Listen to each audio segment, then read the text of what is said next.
이번 전쟁에서 한국 무기가 이스라엘에게 왜 중요해졌나요?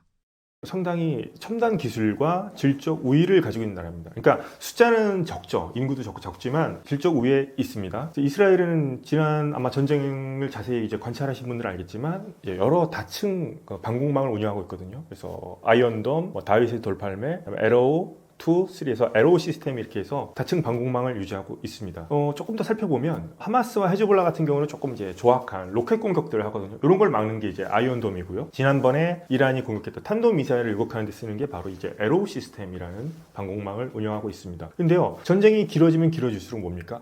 수량이 중요하기 시작하는 겁니다. 이러한 이란의 탄도 미사일을 막으려면 미사일로 계속 요격을 해야 되는데 이게 비용도 비쌀 뿐만 아니라요.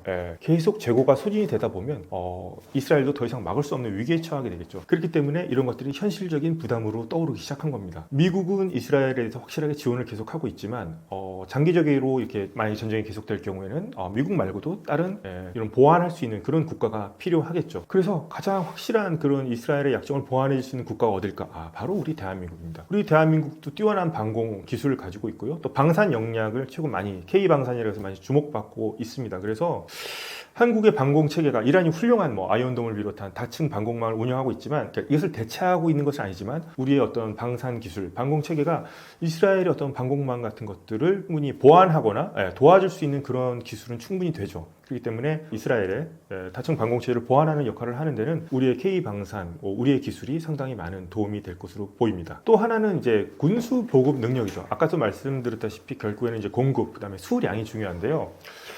이스라엘은 전쟁을 하면서 대규모로 이제 무기를 계속 이제 비축하고 재고를 해야 되는 상황입니다. 빨리 그만큼 요격을 하면서 소진되기 때문에 계속 보충을 해야 되는데 이러한 것들을 재빠르게 이제 보충해 줄 수 있는 그런 역량을 가진 국가가 전 세계에 별로 없습니다.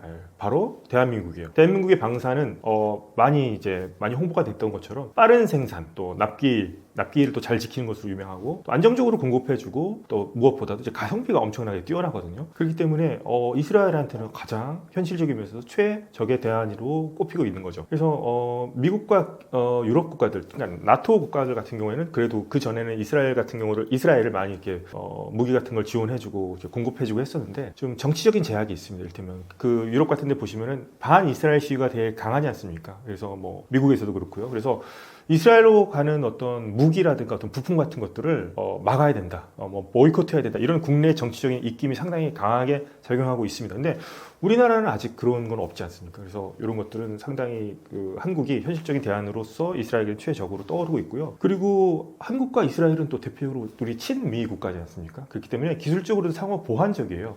이스라엘은 정밀 유도 무기라든가 전자 센서 기술도 상당히 강한 기술 갖고 있죠. 강력한 기술을 갖고 있고 우리나라는 또 자랑입니다. 자주포라든가 전차 같은 대규모 재래식 무기에서도 우리가 뛰어난 생산 능력을 갖고 있고 또 미국의 어떤 무기 같은 것을 운영하고 있기 때문에 서로 이제 호환도 가능하고 또 이렇게 한국의 플랫폼과 이스라엘 기술을 결합하는 것까지도 가능합니다. 그렇기 때문에 단순한 무기 구매를 넘어서 어떤 양국의 기술과 어떤 무기가 어떤 결합한다면 시너지 효과까지도 기대할 수 있는 점이 있죠. 그래서 장기전, 소모전으로 이스라엘도 아마 이제 대비를 해야 되는데 그런 경우에 우리 K방산 한국의 무기가 이스라엘에게도 상당히 중요하게 다가오기 시작했다. 이렇게 볼 수 있을 것 같습니다. 이스라엘이 여러 나라 중에서 한국을 군사적으로 신뢰하게 된 결정적 이유는 무엇이라고 보시나요?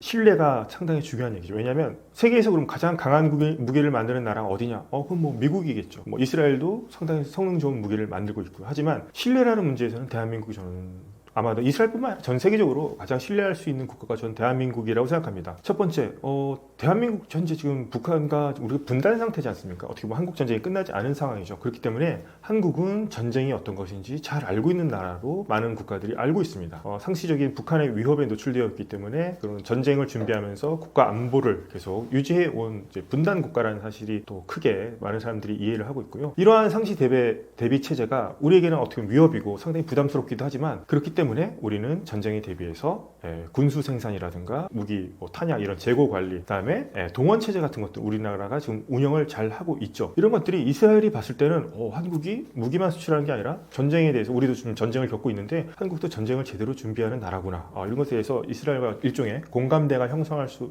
있다고 볼 수 있겠고요. 두 번째는 일단은 정치적 변동에 흔들리지 않고 협력을 계속할 수 있는 그런 파트너로서 대한민국이 이스라엘에게는 최적일 수 있습니다. 많은 나라들, 뭐 미국, 유럽 이런 데 보게 되면 전쟁이 길어지고 뭐 가자 지구에서의 어떤 그 인명 피해가 계속 발생하니까 국제 여론이 이스라엘에게 상당히 안 좋게 좀 돌아가고 있어요. 그러면 많은 국가들이 이스라엘에 대한 무기 공급, 뭐 무기뿐만 아니라 뭐 경제 교류까지 끊겠다 이런 얘기까지 나오고 있는데 이스라엘이 상당히 지금 불리한 여건에 국제 여론상 몰려 있지만 한국은 어떤 이런 것에 비해서는 상대적으로 자유롭죠. 그리고 어떤 계약이라든가 국제 규범을 중시하면서 약속을 잘 지키는 국가지 않습니까? 대한민국은. 그렇기 때문에 이스라엘이 봤을 때는 상당히 한국을 자신들이 겪고 있는 위기 상황에서 이 위기를 타개할 수 있는 파트너로서 한국을 아마 눈여겨보고 있는 것으로 지금 생각이 됩니다. 그다음에 세 번째죠.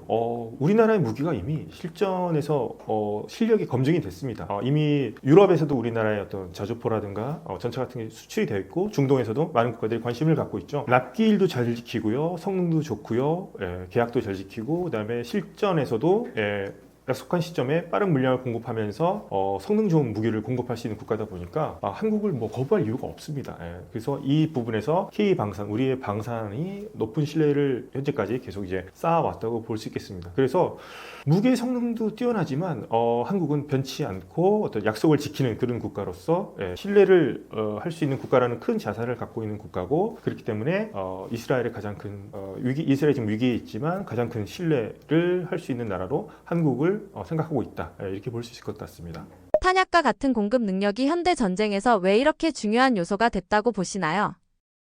탄약이 어떻게 보면 상당히 기본 중에 기본이죠, 전쟁에서. 근데 최근 우리가 이제 느끼는 것 중에 하나가 러시아 우크라이나 전쟁이 지금 계속까지도 이어지고 있어요. 3년이 넘는 시간 동안 길어지고 있고요. 또 지난번에 중동 문제, 특히나 그러니까 이란과 이스라엘 간의 12일 전쟁에서 이제 드러난 사실 중에 하나가 탄약이 제일 중요하다는 겁니다. 미사일 같은 것도 재고를 많이 쌓아놔야 된다는 점이죠. 그래서 현대 전쟁이 예전에는 뭐 첨단 무기를 동원해서 단기간에 마저 끝나는 것이라고 많이 생각을 했었는데 그게 아니라 얼마만큼 장기전으로 갈 수 있을 경우에 소모전으로 갈 수 있을 경우에 장기적으로 버틸 수 있느냐, 그러기 위해서는 얼마나 이런 탄약과 같은 기본적인 무기를 안정적으로 공급받을 수 있느냐, 아니면 공급할 능력이 되느냐, 이것이 가장 이제 중요한 변수로 떠올랐다는 점을 들 수 있겠습니다. 그래서 과거에는 단기 국지전으로 많이 끝날 거라고 많이들 예상을 했지만 현재 그 러시아 우크라이나 전쟁에서 보다시피 상당히 소모전이지 않습니까? 전선이 뭐 고착화되면서 소모전, 또 포병전 이런 양상을 띠다 보니까 병력과 장비도 중요하지만 탄약이 빠르게 지금 소모가 되기 때문에 얼만큼 빨리 탄약을 채울 수 있느냐, 이것이 이제 관건이 되기 시작한 겁니다. 그래서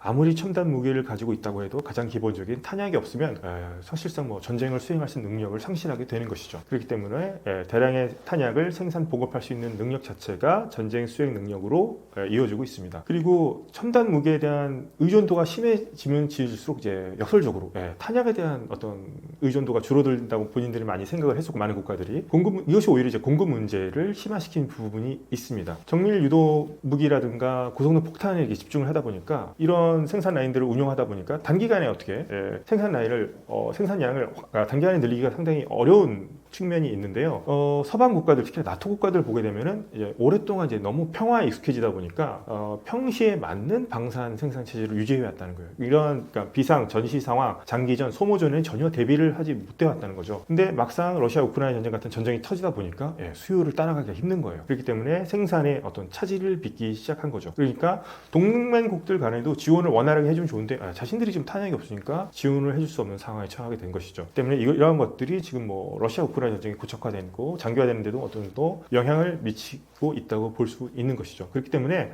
탄약 공급 능력은 그러니까 군수 물자이기도 하지만 국가의 전쟁의 성패를 가를 수 있는 그런, 그리고 이제 뭐 방위 산업을 어떤 뭐 신뢰도를 이 한 국가가 어떤 이런 방위 산업을 신뢰할 수 있느냐 없느냐의 문제까지도 이제 그 중요성이 이제 확대되고 있다고 볼 수 있겠습니다. 그래서 이런 위기 상황에서 탄약을 빠르게 공급하는 나라가 진정한 동맹이고 진정한 믿을 수 있는 국가구나, 이렇게까지도 현재 탄약의 중요도가 이제 올라갔다고 볼 수 있겠습니다. 그래서 현대전은 첨단 무기 이런 것도 중요하지만 얼마나 기본에 충실한가, 이런 것들을 다시 한번 많은 사람들에게 교훈을 주는 것이 아닌가, 그렇게 생각이 됩니다. 이스라엘 입장에서 미국 대신 한국을 선택할 수밖에 없는 현실적인 배경이 있었나요?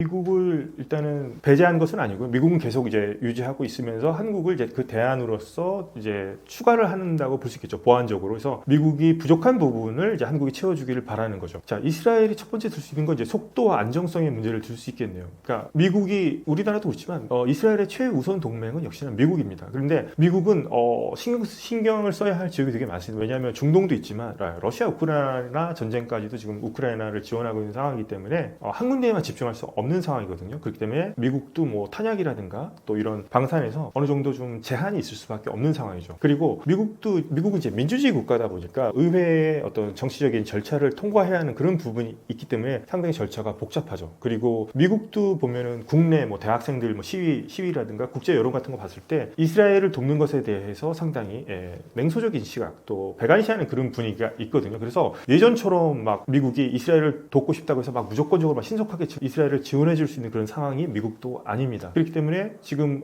미국이 우리를 확실하게 도와줄 수 없나 해서 좀 불확실성 자체가 커져 있는 상황이죠. 바로 이 지점에서 이제 한국이 가장 현실적인 대안으로 지금 부상하고 있는 거라는 겁니다.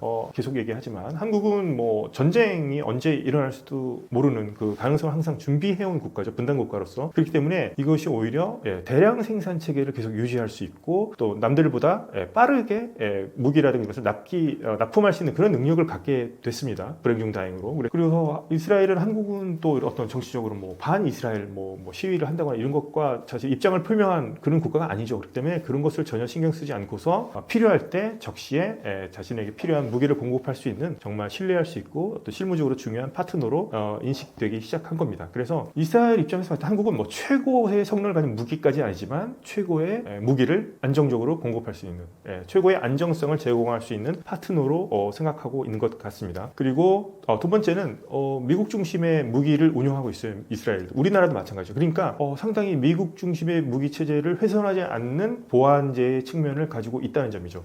그렇기 때문에 미국 무기를 이스라엘이 운용하고 있는데 그 이스라엘 무기와 한국 무기가 호환할 수 있다는 점이 또 어떻게 보면 큰 이스라엘이 느끼기에는 한국을 파트너로 보기 가장 큰 장점으로 볼 수 있겠습니다. 그래서 한국을 선택하는 것은 미국을 배제하는 게 아니죠. 미국 외에 플러스 알파로서 한국을 선택하는 것이고요. 그것은 자신들이 어떤 무기에 대한 공급망을 안정적으로 조금 더 확보해 가면서 또 전쟁 지속 능력을 계속 극대화하고 유지하기 위한 선택지로서 이제 한국을 그렇게 보고 있다고 볼 수 있겠고요. 전쟁이 장기화된 상황에서 필요할 것을 제공할 수 있는 신뢰할 만한 국가다. 그렇게 한국을 평가하고 있는 것 같습니다. 한국산 전차와 포병 무기가 유럽과 중동에서 동시에 주목받는 이유는 무엇인가요? 최근 인상 깊게 보는 것 중에 하나가 K2 전차죠. 흑표 전차죠. 그리고 K9 자주포 이런 것들이 우리나라를 넘어서 이제 K방산이라는 이름으로 해서 지금 유럽과 중동 시장에서 어떻게 보면 좀 주목받고 있고 이제 히트를 치고 있습니다.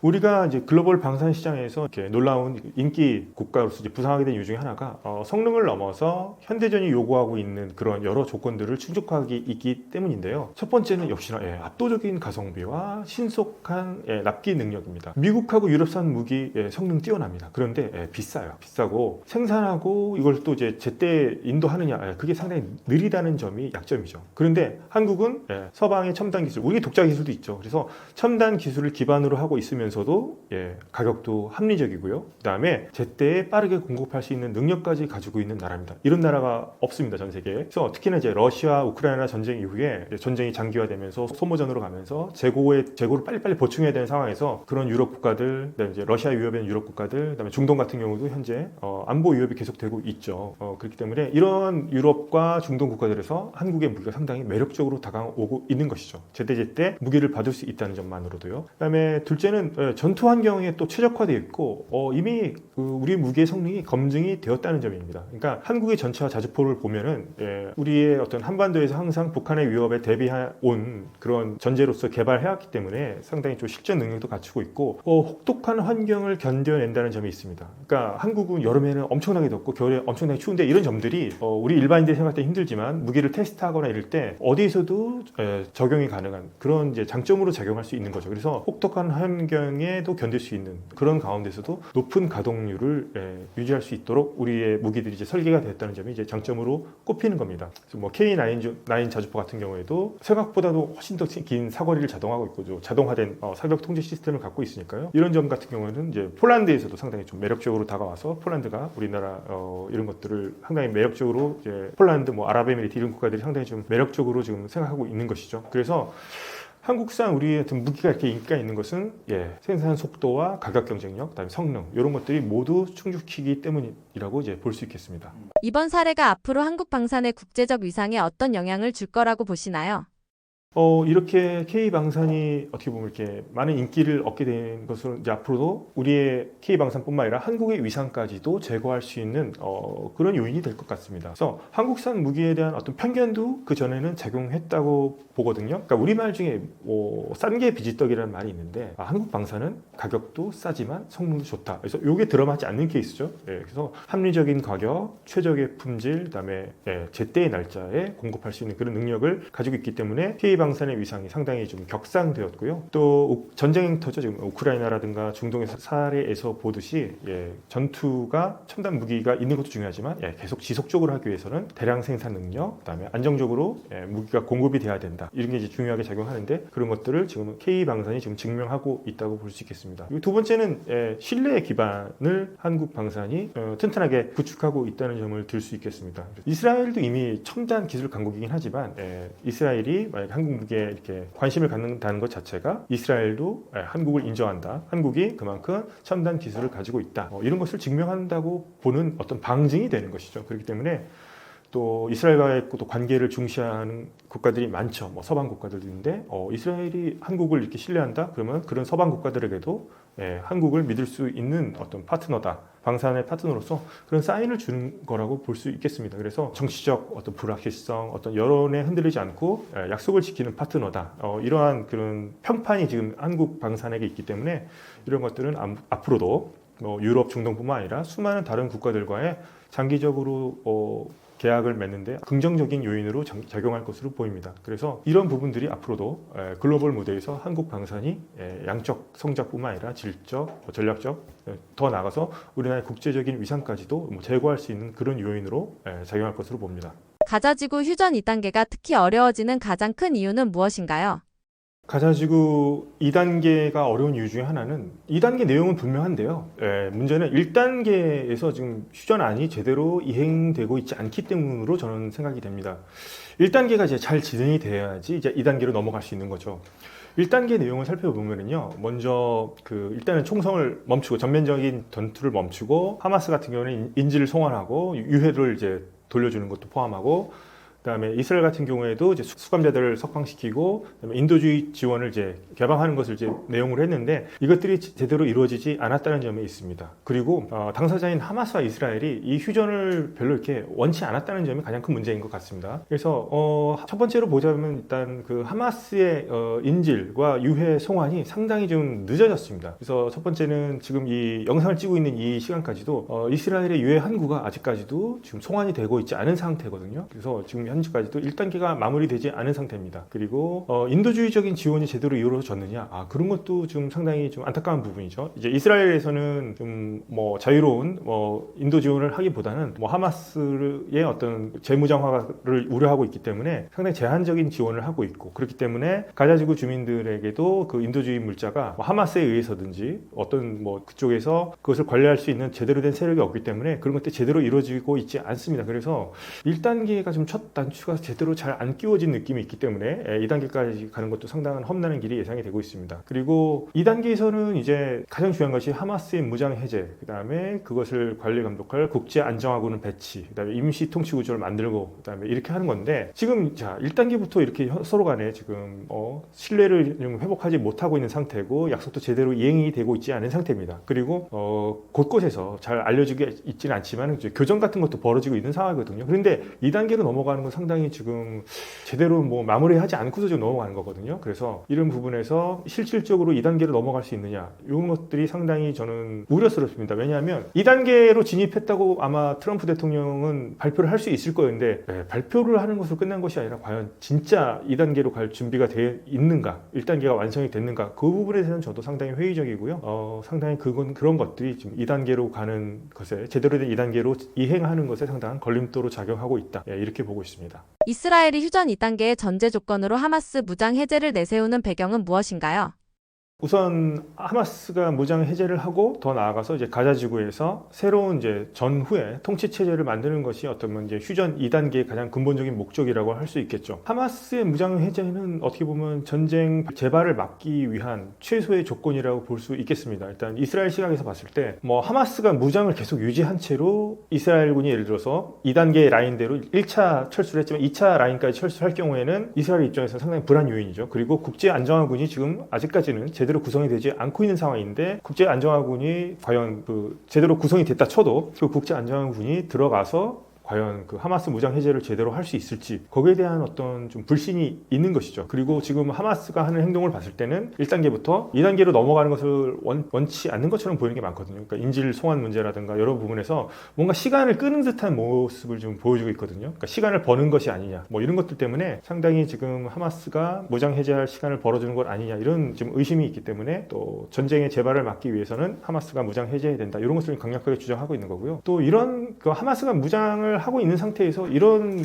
그전에도 뭐 휴전 같은 것들이 있었지만 계속 패턴은 똑같았거든요. 이제 뭐 하마스가 무장한 상태에서 이스라엘 공격하고 이스라엘은 반대로 또 이제 공습을 가하고 민간인 사상자 나오고 이렇게 해서 이러한 과거의 경험에 비춰봤을 때 하마스 무장 해제 같은 것들도 어떻게 보면 가장 그 2단계에서의 필요 조건이라 볼 수 있겠고요. 이번 휴전 그 안에서 가장 중요한 것이 바로 이 하마스 없는 가자 지구거든요. 그렇기 때문에 새로운 통치체가 들어오기 위해서는 가자 지구를 좀 장악하고 있는 하마스가 무장을 해제하고 어떻게 보면 가자 지구에서 철수하는 것이 이 평화 안에 가장 부합하는 그런 행동이라고 볼 수 있습니다. 그래서 하마스의 무장 해제는 전후 가자 지구 통치 체제를 만들 때 어떻게 보면 가장 이제 전제 조건이기도 한 거죠. 국제 안정화군이 일단 들어온다 치고 임시 행정 체제가 이제 들어설 겁니다. 과도 정부 같은 것들이. 그러면 최소한 이러한 정부가 들어서면은 다른 어떤 무기를 소지하고 있는 집단은 없어져야 되는 거거든요. 이제 폭력은 한 곳이 이제 독점을 해야 되는데 하마스가 무장한 채로 존재를 한다면 이것은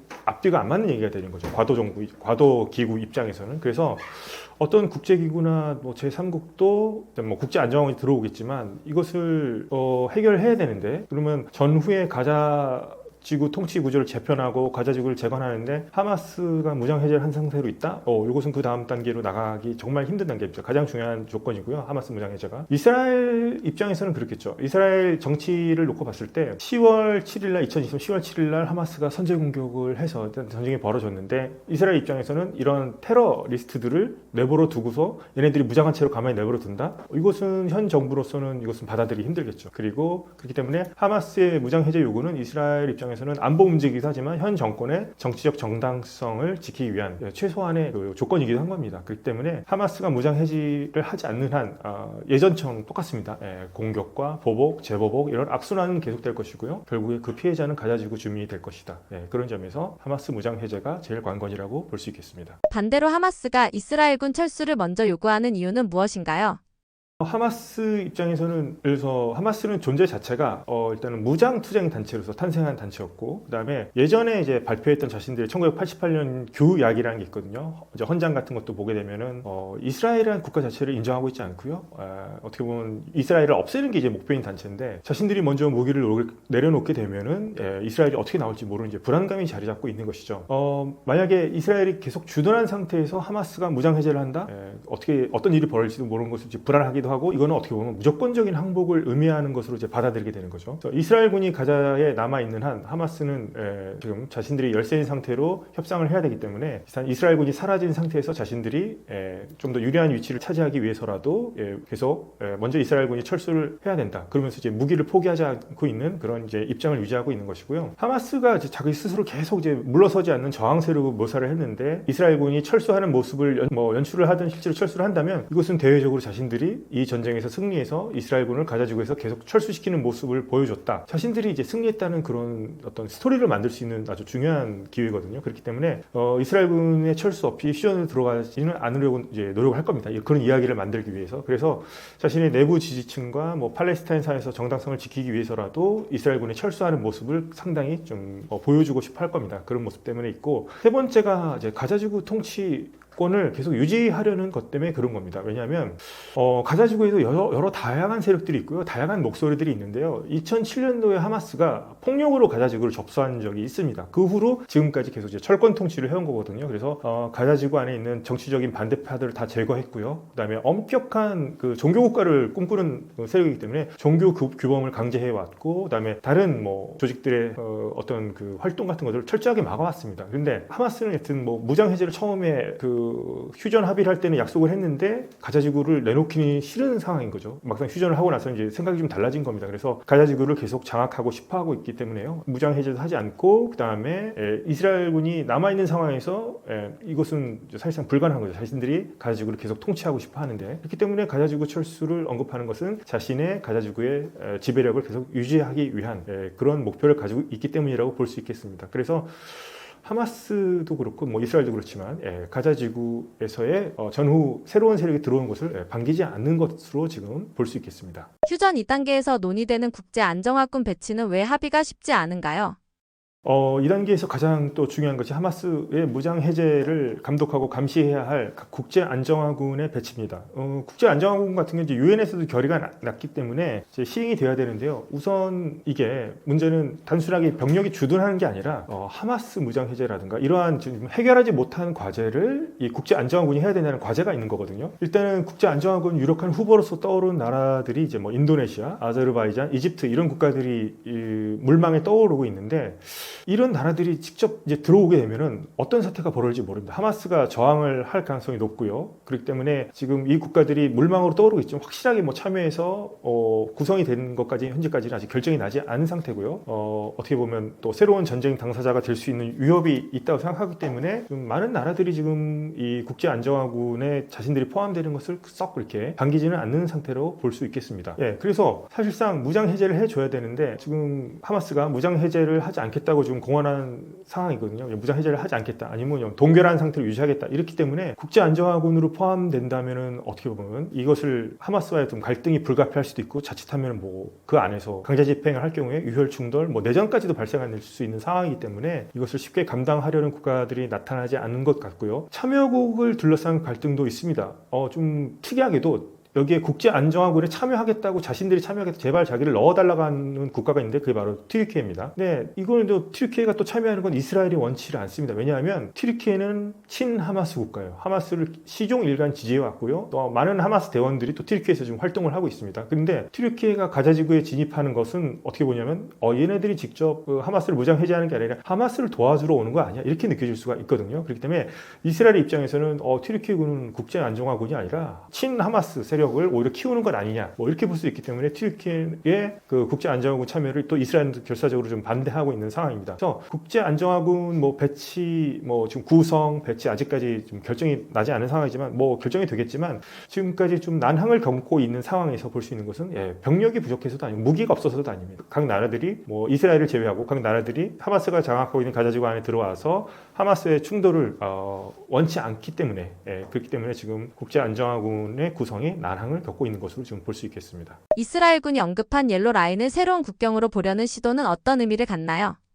옐로우 라인이라고 한다면 처음에 10월에 있었던 휴전 합의한 이후에 이제 교전이 중단하고 이스라엘이 철수한 그 선을 이제 옐로우 라인이라고 하는데, 현재 그렇게 해서 지금 가자 지구가 대략 한 이제 나뉘어 있는 상태죠. 이스라엘이 철수하고서 이스라엘이 장악하고 있는 옐로우 라인을 통해서 장악하고 있는 부분이 아마 절반 이상 정도 되고, 나머지 가자 지구는 지금 이제 하마스가 들어와서 절반을 또 이제 차지하고 있는 그런 형국입니다. 그래서 가자 지구가 지금 현재 분단된 상황으로 볼 수 있겠는데요. 근데 그 이스라엘 같은 경우에는 이제 트럼프가 말한 이 3단계 휴전에 따르면 결과적으로는 이스라엘은 가자 지구에서 완전히 물러나야 됩니다. 하마스도 물러나야 되지만 이스라엘군이 완전히 철수를 해야 되는데, 단계적으로 3단계가 지나면. 그런데 지금 이 상황에서 1단계 라인이 옐로우 라인에서 이스라엘 입장에서는 철수하지 않고 이 전선이 고착화될 경우에는 이게 새로운 국경으로 이제 볼 수 있다는 것이죠.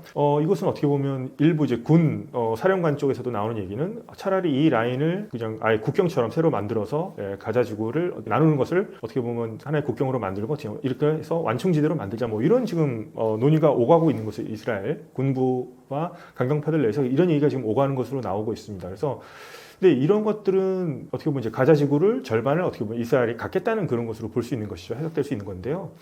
이런 거는 상당히 이스라엘 쪽의 안보 논리만을 내세운 거죠. 이거는 이스라엘 입장에서는 이렇게 절반 이상을 확보한 다음에 여기를 중간 지대로 남겨놓는다면 뭐 하마스의 물리적 접촉, 충돌을 피할 수 있는 뭐 그런 기회가 되겠지만 여기에는 이제 뭐 가자 지구 주민들의 의견은 전혀 반영되어 있고 있지 않죠. 그래서 국경이라고 하는 것은 결국에는 협상이라든가 협상을 통해야 되고 어떤 국제적인 동의를 얻어야 하는 것인데 이런 군사적으로 현재 이 결정된 라인을 고착화되고 이럴 경우에 그냥 이 선을 국경선으로 삼자 이렇게 보는 시도는 국제법적으로나 뭐 윤리적으로나 규범적으로 봤을 때 결코 올바른 해결책은 아니라고 생각이 됩니다. 그래서 이 부분에 대해서는 국제사회가 원하는 방향대로 또 가자지구 주민들의 의견이 반영한 그런 최대한 그런 의견이 반영한 상태에서 결정이 나야 된다고 생각합니다. 이런 쟁점들을 고려할 때 휴전 2단계가 실제로 이행될 가능성은 얼마나 된다고 보시나요? 현재 상황을 종합해 보면, 그러니까 정치적으로 뭐 선언적으로는 2단계로 향하는 것으로 지금 진행이 되고 있습니다. 근데 실제로 이게 과연 이행이 잘 되고 있는가, 이행되더라도 이것이 성공적으로 될 수 있을 것인가에 대해서는 좀 우려되는 부분이 꽤 있습니다. 트럼프 대통령은 거의 뭐 확정적으로 얘기를 했어요. 뭐 크리스마스 이전에 가자 지구 자신이 얘기한 이제 평화구상 휴전안의 2단계를 이제 공식적으로 발표할 수 있다. 뭐 이렇게까지 얘기했거든요. 빠르면. 그러면 이제 2단계는 계속 얘기하지만 요점이 뭐냐면 하마스의 무장 해제, 이스라엘군이 2차 경계선까지 또 추가로 또 뒤로 물러서 철수를 해야 되고요. 국제 안정화군이 배치돼야 되고요. 그다음에 과도 정부에 해당되는 평화위원회를 중심으로 해서 새로운 행정 체계도 이제 새로 만들어야 되는데 시간이 얼마 안 남았는데 이것을 다 한꺼번에 하겠다. 그래서 선언은 할 수 있죠. 2단계 진입했다면 이제 뭐 선언은 2단계로 진입한 거야라고 볼 수 있겠지만 실제 현장에서 이게 과연 2단계에 해당되는 지금 단계로 진입했는가라고 봤을 때는 아직도 해결되지 못한 여러 문제들이 있어 보입니다. 먼저 1단계 휴전 안에서 끝냈어야 될 문제들이 아직까지도 지금 해결이 되지 않은 상태로 있거든요. 아직도 지금 이 시간까지도 이스라엘 유해 항구가 하마스로부터 지금 이스라엘에게 지금 인도가 되지 않은 상황이고요. 2단계로 넘어가서 가장 중요한 문제 중에 하나인 하마스의 무장 해제 또한 하마스 지도부가 결코 이렇게 무장 해제를 한다거나 하는 그 뜻을 밝히지 않고 있습니다. 처음에 약속과 좀 다른 지금 태도를 보이고 있고요. 국제 안정화군이라든가 전후 통치 구조 논의 같은 것들은 뭐 계속 이제 선언적으로는 잘 되는 것처럼 얘기하지만 실제 그 구성이라든가 뭐 배치 같은 것은 상당히 좀 어떻게 될지 상당히 좀 난항을 겪고 있는 것 같습니다. 그리고 구성이 되더라도 이것이 과연 제대로 작동할지 그 부분도 상당히 좀 우려가 되는 부분이 있습니다. 이스라엘은 먼저 하마스의 무장 해제를 해야지 우리가 철수하겠다 얘기하고 있고 또 하마스는 이스라엘군이 철수해야 우리 무장 해제하겠다 이런 얘기를 하고 있기 때문에 서로 먼저 해라 이렇게 서로 이제 양측의 불신이 지금 계속 가중되고 있는 상황이죠. 그렇기 때문에 1단계에서 전쟁을 멈추고 서로 간의 신뢰가 일단 어느 정도 구축이 됐어야 되는데 그런 것들이 지금 전혀 완성이 되지 않았다는 것을 보여주는 한 단편으로 볼 수 있겠습니다. 그리고 이것에 대한 국제적인 어떤 적극적인 그런 움직임도 따로 보이고 있지는 않은 상태거든요. 그래서 2단계가 또 새로운 어떤 출발점이 되어야 되는데 이게 아니라 어떻게 보면 다시 또 갈등을 낳는 출발점이 되는 건 아닌가. 평화의 정착으로 가는 것이 아니라 어떻게 보면 현재의 갈등, 현재의 어떤 분단된 이런 상황, 이런 갈등 상황을 고착화되는 것이 아닌가. 이런 우려도 많이 지금 발생하고 있는 상황입니다. 그래서 2단계는 하여튼 실질적으로 이행이 잘 돼야 되는데 현재까지는 어떤 선언만으로 해결될 수 있는 상황은 아닌 것 같고요. 앞으로 2단계, 3단계가 어떻게 진행되는지는 계속 지켜봐야 될 것 같습니다. 현재 이란의 내부 상황은 어느 정도로 심각하다고 보시나요? 현재 저는 이란의 내부 상황이 복합적인 위기에 지금 직면해 있다고 생각하고요. 상당히 지금 심각한 기로에 서 있다고 저는 판단하고 있습니다. 특히 경제 제재로 인해서 지속적으로 지금 경제난을 겪고 있었고요. 그다음에 또 환경적인 문제, 재난까지도 겹친 상태고 또 지난 또 종교의 이름으로서 많은 국민들을 지금 통제해 왔었는데 그런 통제해 온 그런 체제에 대한 국민들의 분노가 지금 상당히 지금 극에 달해 있다고 판단이 됩니다. 그렇기 때문에 저는 1979년도에 이제 이란 이슬람 혁명이 세워졌는데 과연 그 혁명으로 세워진 국가의 수명이 언제까지 갈 것인가? 그 혁명의 효과가 이제 시효가 다한 것 아닌가? 뭐 이런 생각까지 들 정도로 상당히 지금 심각한 상황으로 지금 비춰지고 있습니다. 자세히 좀 살펴보면 이란의 위기는 이게 단순히 뭐 정권에 대한 뭐 좋아 싫어 정치적 문제가 아닙니다. 왜냐하면 말씀드렸다시피 수년간 서방의 제재가 계속 지속되어 왔습니다. 그래서 얼마 전에 이제 핵합의가 파기가 된 후에 미국이 계속 제재를 해왔다가 현재는 유엔 차원에서 국제 제재로 전환이 됐는데요. 국민 생활이 지금 뭐 벼랑 끝으로 지금 몰리고 있는 상황입니다. 그렇기 때문에 훨씬 더 경제 제재로 인해서 국민들의 상황이 어려워지고 있고 물가가 지금 계속 폭등하고 있는 상황이고요. 최근에 이제 너무나 이제 가시적으로 드러난 것 중에 하나가 이란의 가뭄이 너무나 심각했습니다. 예, 너무나 심각해서 극심한 기후 변화의 요인이기도 하지만 이란 수도 테헤란 같은 경우에는 수도 문제, 그러니까 물이 공급이 되지 않아가지고 이제 수도를 옮겨야 되는 거 아니냐 이런 얘기까지 나올 정도였고요. 그다음에 또 전기가 부족해서 단전되는 사태가 수도 테헤란에서도 좀 벌어지고 있는 상황입니다. 이렇기 때문에 농업 기반도 지금 파괴가 되고 있고 도시의 기능까지 제대로 기능을 하지 못하는 것 아니냐, 수도를 옮겨야 되는 것 아니냐 이런 얘기까지 나올 정도니까요. 일반 국민들이 느끼는 생활의 불편, 그런 것들은 우리가 상상하는 것보다 훨씬 더 힘들다고 보시면 될 것 같습니다. 그리고 또 여기에 이제 신정 체제라고 하죠. 종교 이념에 입각한 국가 체제이기 때문에 엄격한 지금 국민들을 통제를 하고 있습니다. 예전에 이미 2022년도죠. 그때 히잡 시위라고 해서 이란 여성이 히잡을 안 썼다는 이유로 어떻게 죽음을 맞이하게 된 비극적인 사태가 있었는데요. 그럴 정도로 지금 젊은 층과 젊은 여성들 사이에서 자유에 대한 열망이 상당한데 히잡 착용에 대한 어떤 강제 이런 것들에 대한 좀 불만도 높고 또 최근에는 여성은 자전거를 타지 말아야 된다, 또 오토바이를 타지 말아야 된다 이런 얘기까지 나오고 있는데 이미 젊은 층 또 여성들은 이미 오토바이라든가 자전거를 이용하고 있거든요. 그래서 정치 지도부들이 지금 사회 변화를 따라가지 못하고 있는 것처럼 보입니다. 근데 그 불만을 제대로 지금 수습하지 못하고 있는 것 같고요. 그다음에 또 이란은 또 여러 다양한 민족으로 구성되어 있는데 일부 소수 민족에서는 현재 무장 투쟁 같은 것들 지금 분쟁 같은 것들도 좀 국제적으로 지금 발생하고 있는 상태입니다. 그래서 이란 정권은 현재 경제적으로도 좀 거의 지금 파탄이 난 상태고요. 또 환경적, 그러니까 가뭄으로 대표되는 어떤 환경적인 문제 때문에 국민들이 너무나 큰 고통을 겪고 있고요. 또 국민들의 자유를 종교의 이름으로 억압하는 이런 체제에 대한 불만까지도 상당히 지금 고조되고 있는 상황입니다. 그래서 이러한 복합적인 내부 상태를 볼 때는 최고 지도부가 계속 예전같이 억누르는 강경책만으로는 이러한 지금 현재 종교국가 체제를 유지하기는 어렵지 않겠느냐라는 회의론이 지금 확산이 되고 있습니다. 그래서 저는 다른 분들은 이란이 그래도 이 체제로 쭉 갈 것이라고 보지만 저는 조금은 이 체제가 상당한 위기에 처해 있다. 자칫 잘못하면 붕괴할 수도 있지 않겠는가를 좀 다른 분들에 비해서는 좀 높게 평가하고 있는 편입니다. 이런 내부 위기 속에서도 이란이 이스라엘과의 충돌을 피하기 어려운 이유는 무엇인가요?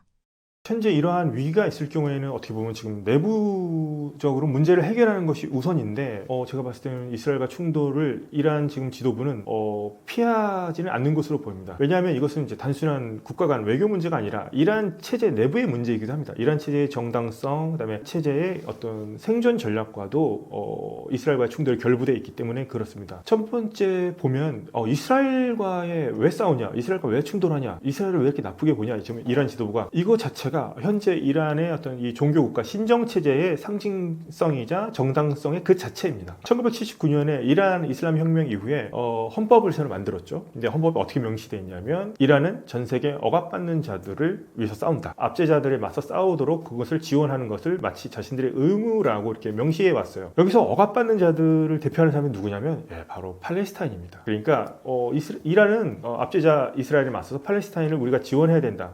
이스라엘이라고 하는 칭호도 쓰지 않죠. 시온주의자들이라고 표현을 쓰는데요. 자신들이 팔레스타인을 위해서 싸워야 된다는 것을 헌법에서도 이렇게 암시하고 있고요. 그다음에 여기서 이제 재밌는 게 뭐냐면 그 이란의 최정예 군사 집단이 이란 혁명 수비대라고 있거든요. 근데 이란 혁명 수비대 해외 작전 부대 이름이 고두스군이라고 합니다. 쿠두스가 뭐냐면 예루살렘이에요. 그러니까 해외 작전 부대, 이란 해외 작전 부대 이름이 예루살렘 부대라는 뜻이죠. 예루살렘군. 그러니까 여기서 확실히 드러나죠. 자신들이 해방하고자 하는 대상이 있다. 누구냐? 바로 팔레스타인이고 예루살렘을 우리가 해방시키겠다는 것을 전초적으로 보여주고 있는 거죠. 그리고 그 예루살렘을 지금 실질적으로 지금 통제하고 있는 국가가 이스라엘이니까 이걸 이스라엘을 인정하지 않겠다는 겁니다. 그래서 이란은 이렇게 이스라엘에 대항해서 쿠드스군 같은 것도 만들고 팔레스타인 이런 해방 같은 것들을 어떤 자신들의 정당성의 명분으로 삼고 있고 이렇게 함으로써 우리가 이슬람 세력의 주도권을 우리가 쥐겠다 이런 명분을 계속 강조하는 나라입니다. 그렇기 때문에 이스라엘은 현재 이란 신정 체제의 적으로 좀 규정이 되어 있는 상태라고 보시면 되겠고요. 이것을 통해서 자신들의 혁명 이념을 대외적으로 전파하고 자신들의 체제 정당성을 유지하고 내부적으로도 자신들의 체제를 지지하는 강경파 또 보수적인 이런 종교주의자들 이런 사람들을 내부적 결속을 다지는데도 이런 것들이 필요하기 때문에 이란은 이것은 이스라엘과의 충돌은 선택의 문제가 아니라 결과적으로는 체제의 정당성을 유지하는 수단이자 필연이라고도 볼 수 있을 겁니다. 그리고 두 번째는 얼마 전에 얘기하지만 6월 달에 2025년 6월 달에 12일 전쟁이 있었잖아요. 그래서 이란 자신들이 이스라엘에 대해서 승리를 거뒀다고 얘기하지만 사실상 이란이 제공권을 장악당한 상태에서 상당한 많은 피해를 입었거든요.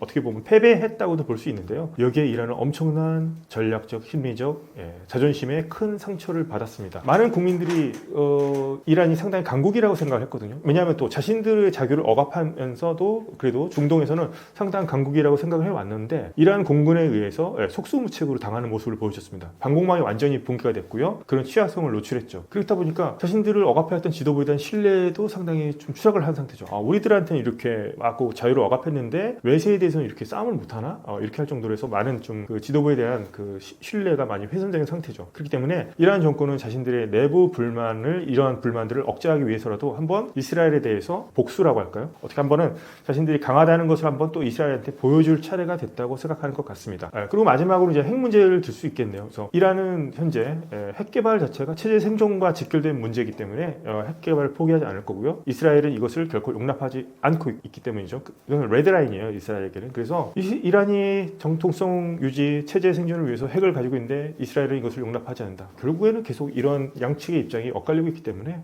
양측 간의 충돌 같은 것들은 언젠가는 한 번 일어날 수밖에 없는 필연이 아닐까 그렇게 생각하고 있습니다. 이스라엘과 이란의 2차 전쟁은 실제로 시간 문제라고 봐야 하나요? 타협과 협상 이걸로 이루어지면 좋겠는데 안타깝게도 현재는 좀 시간 문제로 보는 시각이 좀 더 많아지고 있는 것 같습니다.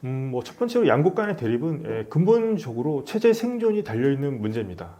이스라엘은 이란의 핵 개발 자체가 자신의 생존의 위협이고 상당한 그 위협으로 느낄 수 있는 거죠. 그렇기 때문에 모든 수단을 동원해서라도 미국이 말리더라도 모든 수단을 동원해서라도 이것을 막아야 한다는 단호한 입장을 갖고 있습니다. 근데 이란은 또 이스라엘을 어떻게 보고 있냐? 이란은 이스라엘을 사탄으로 보고 있거든요. 중동의 사탄이다, 암덩어리다 이런 지역이죠. 그러니까 제거해야 될 대상으로 보고 있습니다. 그리고 이란 예전 대통령도 그렇고 지도부들이 계속 이스라엘을 지도에서 지워버리겠다는 그런 말을 계속 해왔기 때문에 양측 간에 절대 팽팽한 그 긴장이 감돌고 있는 것이죠. 그리고 이란은 핵 개발을 포기할 생각이 전혀 없어 보입니다. 그렇기 때문에 이란이 핵 개발을 계속 지속하는 한 이스라엘의 군사적인 어떤 옵션 그것은 결코 포기할 수 없을 것으로 보이고요. 또 이제 정권을 유지하고 국가적 자존심이 이란은 지금 계속 그걸 유지해야 되는데 이러한 충돌을 감수하겠다 이런 정도까지도 지금 이란 지도부는 생각하고 있는 것 같습니다. 그래서 내부적으로도 국민을 볼 때도 그렇고 또 정권의 안위를 위해서라도 자신들은 오히려 이스라엘과의 긴장을 해소하기보다는 좀 계속 긴장을 고조해 감으로써 자신의 체제안을 유지하는 수단으로 삼을 수도 있고 또 자신이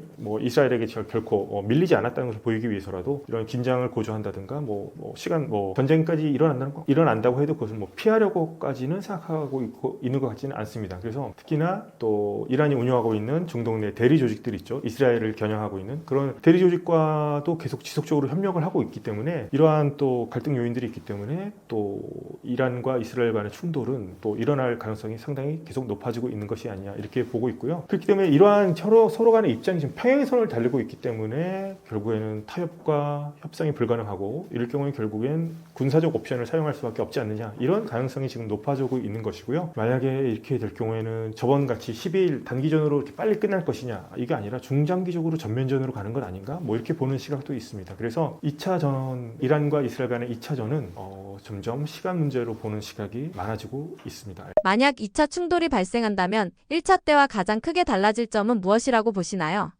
만약에 2차전이 발생한다면 그 규모도 상당히 커질 것 같고요. 전쟁 성격 자체가 완전히 좀 달라질 것 같다는 좀 생각이 듭니다. 저는. 왜냐하면 지난번에 하여튼 어떤 이스라엘이 먼저 공격을 했으니까요. 자신들의 어떤 위협을 조금 더 이제 관리하기 위한 제한적인 어떤 공격에 가까웠다면 다음 충돌은 양쪽 국가, 그러니까 이스라엘이 끝나든가 아니면 이란의 현재 신정 체제가 끝나든가 양쪽이 완전히 생존을 건 아마 전면전으로 비화될 가능성도 저는 없지 않다고 봅니다. 첫 번째로는 공격의 목표라든가 수준이 상당히 저번보다 훨씬 더 높아지고 심각해질 것 같습니다. 왜냐하면 1차 때는 이스라엘이 이란을 공격한 건 핵시설, 군사시설 이 정도만 이제 공격하고 이제 사람들을 죽이더라도 이제 군사령관 위주로 이렇게 표적 암살을 했는데요.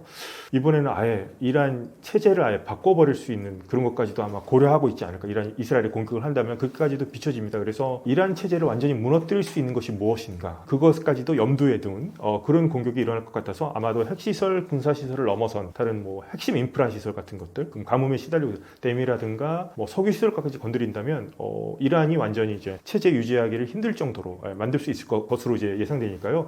아마 거기까지도 공격할 수 있지 않을까. 아예 그냥 이란 체제를 엎어버린 것까지 공격하지 않을까 이렇게 볼 수 있겠고, 전장이 아마 이제 지역적으로도 상당히 확대될 가능성이 높죠. 그래서 저번에는 하여튼 이란 내에 어떤 군사시설, 핵시설에만 이제 국한됐다면 이제 이란도 이제 생사가 걸린 문제라고 생각된다면 이제 레바논의 헤즈볼라, 뭐 이라크에 있는 친이란 민병대들도 있고 이제 예멘의 후티 반군까지 있죠. 여기까지도 다 대리 세력까지도 총동원해서 다면적으로 여러 전선에서 이스라엘을 괴롭힐 수 있는 한 최대한 괴롭힐 수 있는 그런 쪽으로 나갈 것 같습니다. 그렇게 되면 대응으로서 이스라엘도 상응하는 조치로서 이란에 대한 공격의 범위도 훨씬 더 넓힐 것 같고요. 그래서 이건 무력 충돌뿐만 아니라 한 국가의 체제에 명운을 건 싸움이 될 것 같기도 하고요. 더 나아가서 이렇게 명운이 갈린다면 중동의 세력 균형까지도 재편하는 그런 결과로 이어질 것 같습니다. 여기서 이제 중요한 변수가 이란의 이제 전략적 선택인데요. 이란은 생존을 위해서 핵 개발에 어떻게 보면 상당히 이제 집착을 해왔는데, 반대로 이렇게 핵 개발에 집착함으로써 이스라엘이 또 공격할 수 있는 명분을 강화하는 결과를 낳았거든요. 그래서 다시 말해서 핵에 대해서 집착하는 것이 체제 생존이 아니라 오히려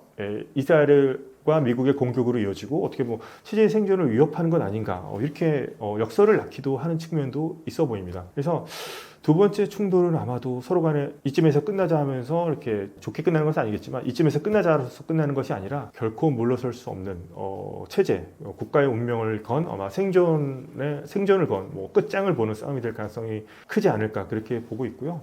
역시나 이란이 핵 야망을 포기하지 않는, 이란 역시 뭐 이스라엘을 계속 적대적으로 보고 있는 한 그렇게 해야만이 정당성을 유지할 수 있는 국가라는 점을 고려했을 때는 두 번째 전쟁은 또 어떻게 보면 불가피해 보이기도 하고, 이럴 경우에는 서로 간의 체제가 걸린 문제이고, 이렇게 될 경우에 중동 질서까지도 완전히 바꿀 수 있는 그런 전쟁이 되지 않을까 그렇게 예상해 봅니다. 최근 미국 보수 진영에서 나타나는 반이스라엘 기류는 중동 정세에 어떤 영향을 미칠 것으로 예상하시나요? 미국 정치권은 이제 공화당이 있고 민주당이 있죠. 근데 공화당, 민주당 할 것 없이 초당적으로 미국은 이스라엘을 계속 지원해 왔습니다. 그것은 뭐 이제 다 익히 아는 사실들이죠. 근데 최근 이제 마가라고 하죠. 미국을 다시 위대하게, 트럼프를 지지했던 이제 그쪽 보수 진영의 일부에서는 이스라엘을 이렇게 지원하는 것 자체가 미국 우선주의와 안 맞는 것 아니냐, 트럼프가 얘기했던 그것과 안 맞는 거 아니냐, 그리고 그 안에서도 지금 반 이스라엘 기류가 지금 형성이 되고 있죠. 그렇게 될 경우에 만약에 미국이 이스라엘에게 지원을 이렇게 하는 것, 지난번 같이 이렇게 이런 노선을 계속 견지하지 않는다면 어떻게 될 것인가, 그런 이제 분석이 나오고 있는 것이죠. 가장 큰 변화 중에 하나는 이제 미국은 예전에 이스라엘에만큼은 거의 뭐 아낌없이 주는 나무처럼 퍼주기 지원을 해줬는데, 이제 그런 지원을 하지 않을 것 아닌가, 뭐 이런 시각까지도 나오고 있죠. 조건을 뭐 달기 시작할 수 있는 거고요. 그래서 미국 우선주의를 강조하는 이제 보수 진영 내에서는 이렇게 이스라엘에 대한 무조건적인 지원, 군사 외교적 지원이 과연 미국 국익에 부합하는가, 아니라고 보는 시각도 이제 존재하기 시작했다는 것이죠. 그래서 미국이 당장은 뭐 이스라엘에 대한 이런 무조건적인 지원 같은 걸 당장에 중단하지는 않겠지만, 앞으로 뭐 이런 시각이 계속 확산이 된다면 미국 입장에서도 이스라엘을 지원하는 정책을 결정하거나 이런 것에서 지원의 어떤 강도라든가 속도 같은 것도 조절할 가능성도 있을 수도 있을 것 같습니다. 네, 이렇게 될 경우에 만약에 미국의 지원이 예를 들어서 줄어든다. 그리고 미국에서 어떤 반 이스라엘 기류가 커지면서 미국에서도 이스라엘을 돕고 싶지만 우리도 우리 국익을 생각했을 때 너희들을 이렇게 예전처럼 많이 지원하지 못할 것 같아, 이런 시각이 이제 점점 더 가시화가 된다면 이스라엘은 이제 좀 불안감이 커지겠죠. 전략적 불확성이 커지게 되면 우리가 더 이상 미국이 우리를 돕지 않는다면 이스라엘이 오히려 더 우리가 군사적으로 자율성을 더 확대해서 우리가 결정해야 되는 거 아닌가, 이런 시각이 또 확대될 수도 있을 것 같아요. 그러면 오히려 더 선제 공격 같은 것들을 유인할 수 있는 그런 가능성이 더 커질 수도 있겠죠. 우리의 지원을, 그러면 이제 미국의 간섭을 받지 않고 우리 마음대로 할 수도 있는 것 아니야, 이런 시각이 생길 경우에는 오히려 더 많은 전쟁이 일어날 수도 있을 것 같다는 불안한 예감이 들기도 합니다. 그렇게 해서 강경책을 더 유도하는 것이 아니냐, 이렇게 볼 수도 있겠네요. 그래서 중동 전체로 봤을 때 미국이 이렇게 자신의 국익을 중시함으로써 이제 중동에서 발을 빼려는 그런 시각도 있는데, 이렇게 될 경우에는 또 중동 지역에서의 억지력 약화로 이어질 수도 있을 것 같습니다. 그래도 미국이 있음으로 해서 중동 지역이, 물론 미국이 나쁜 짓도 많이 했지만 미국이 있음으로 해서 이렇게 전쟁이 예방되는 측면도 일정 부분 있었거든요. 뭐 미국이 전쟁도 했지만. 그런데 이제 미국 내부에서 이렇게 중동에서 발을 완전 빼겠다, 이렇게 될 경우에는 이란과 그 대리 세력들이, 지금 미국이 이렇게 뭐 의견차가 벌어진다면 이란과 그 대리 세력 세력들이 또 미국을 한번 뭐 테스트하려는 또 모험을 할 수도 있을 것 같기도 합니다. 그래서 미국이 진짜 어느 정도까지 개입하는지 뭐 이렇게 뭐 테스트를 할 수도 있을 것 같기도 해서 이러한 미국의 어떤 확고한 어떤 중동에 대한 좀 시각을 확고하게 좀 정하고 이렇게 정책 방향을 정해줘야지 자꾸 이렇게 좀 지원을 줄이겠다, 뭐 발을 빼겠다 이렇게 시각을 나올 경우에는 이스라엘이라든가 또 다른 중동 국가들로 하여금 또 잘못된 사인을 줄 수도 있을 것 같아서 그럴 경우에는 중동 내에 또 불안이 더 커질 수 있는 건 아니냐, 이런 불안한 시각이 좀 증폭되고 있는 것도 사실입니다. 미국이 이란 편에 설 가능성은 거의 없는 건가요? 미국이 현재 이란 정권이죠. 종교국가, 이란의 이슬람 신정 체제와 협력 관계를 맺고 만약에 이스라엘의 등을 돌릴 것인가, 이런 가능성은 저는 사실상 제로에 가깝다고 저는 보고 있습니다. 그 이유가 이제 두 나라의 근본적인 관계를 한번 살펴보면 될 것 같아요. 첫 번째, 이념이 서로 안 맞습니다. 이란 정권이 1979년 이슬람 혁명이 일어난 이후에 이란 이슬람 정권의 그 특징은 반미가 국가의 정체성의 핵심 축입니다.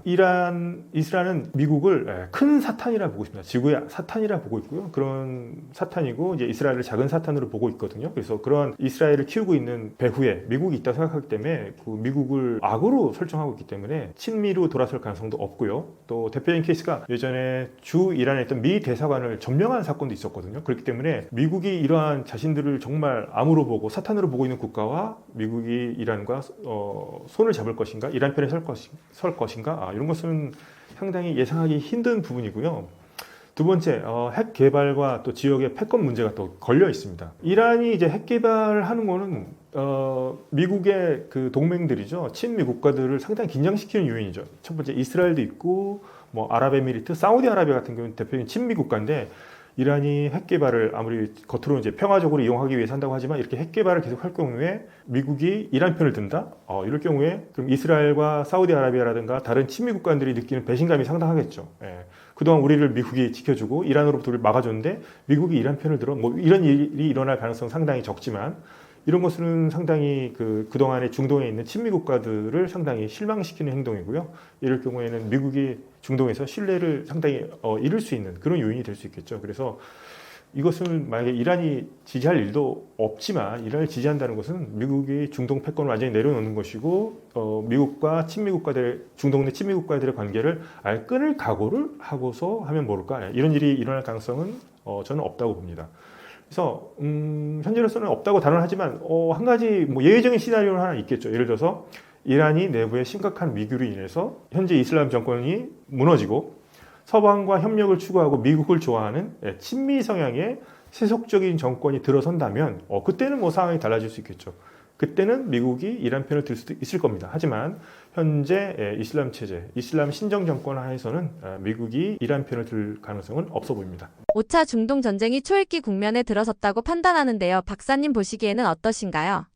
예, 중동에서는 이제 그동안에 4차례 전쟁이 있었습니다. 중동 전쟁에서 1948년, 1956년, 67년, 73년 이렇게 있었는데 이 전쟁들의 특징은 뭐였냐면 이제 아랍 국가들과 이스라엘 사이에서 벌어졌던 전쟁이었거든요. 근데 이제 2025년 6월 달이죠. 올 여름에 6월 달에 있었던 전쟁은 좀 새로운 특징이 있었습니다. 바로 이스라엘과 이제 이란이 이제 서로 10일간에 직접 충돌한 것이었죠.